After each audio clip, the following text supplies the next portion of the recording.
The question I have been asked the most in my 4 years of going live on YouTube and LinkedIn is, what is the best way to stay in touch after job rejection? And most of that cookie cutter advice out there is just leaving you short of expectations. It isn't serving you. So let's cover any and all areas where you can enhance the likelihood of getting another chance. Let's dive in. So, item one is gratitude. Before starting the follow up plan, it's critical to remember that gratitude will get you everywhere. And what we need to keep in mind is no matter how good or bad our experience was, this just needs to be our default mode. Item two is phone. Ideally, if you can, closing things out over the phone is always preferred. So if you get an email rejection, always request with gratitude to speak to them to get feedback. And the specific reason is because on this call, you can ask them directly, what's the best way to follow up with you about positions I'm interested in? Do you prefer email, phone, text? And then how often can I be reaching out to you about positions? Item three, email follow up. So we know that sometimes our point of contact will not always get in the phone with us after rejection. So we want to always ask them the same questions via email. How often can I check in slash send you positions that I'm a fit for? If they don't respond to either, make the assumption that once a month is just not going to overwhelm them. Item four, specifics. If you only follow the advice in item four, you will be ahead of 99% of your competition.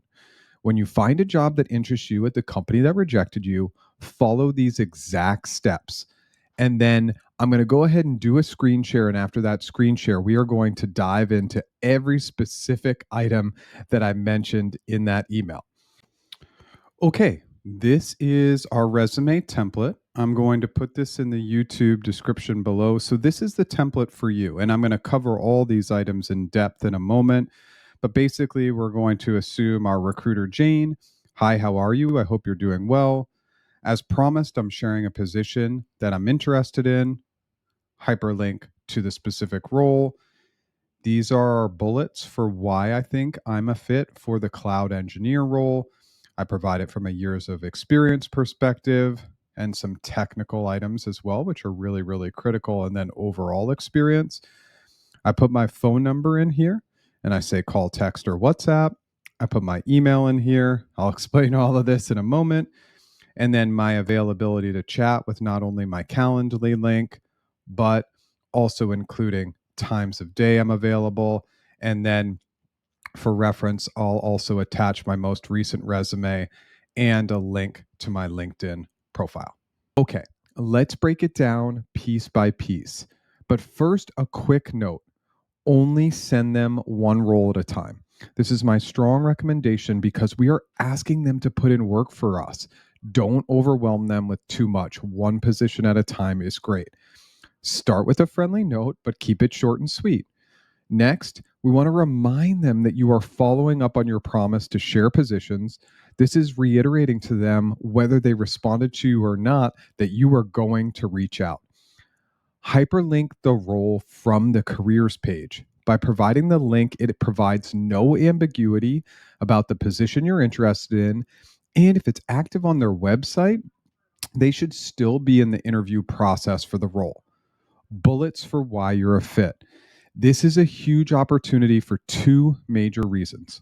One, you're not making them do the work to determine whether or not you're a fit for the role.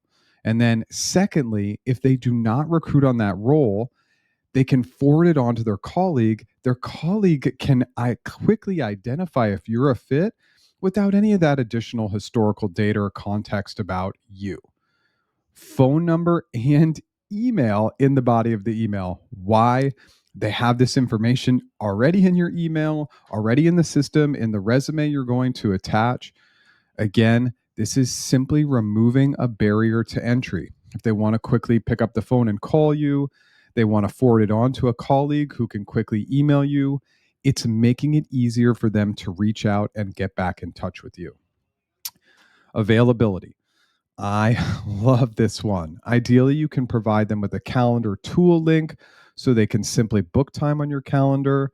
If you're against this option, just make sure that you're providing them with broad availability and ideally providing them similar times on similar days in a given week. This will reduce any back and forth about getting in touch in the role. And again, you're just simply making it easier for them. Make sure to create a new role related summary for the resume that you are going to attach to that email.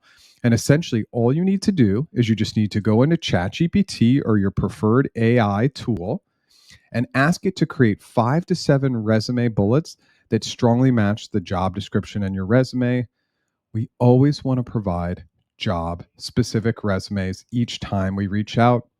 That step should only take you 2 to 3 minutes. Item 5, repeat.